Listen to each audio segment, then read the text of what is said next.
Hola, buenas tardes. Vamos a ver, he llegado tarde, pero creo que he recogido un poco el sentir, ¿no?, de lo que habéis estado hablando aquí. Como de alguna manera se ha hablado del poder de la palabra, quería hacer referencia a frases de agresores sexuales, ¿no? Como por ejemplo, se nos fue de las manos, ella parecía estar pasándolo bien. Son de las excusas más frecuentes que se escuchan en los procesos de violación. Los especialistas coinciden que una actitud pasiva no indica consentimiento.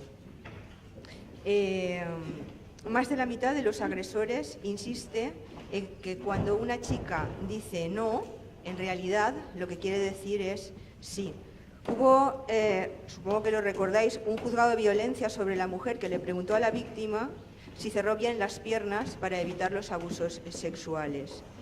Se espera de las víctimas de agresión sexual un comportamiento heroico. La víctima no solamente tiene que demostrar que fue violada, sino que además tiene que demostrar que ocurrió sin su consentimiento, ¿vale?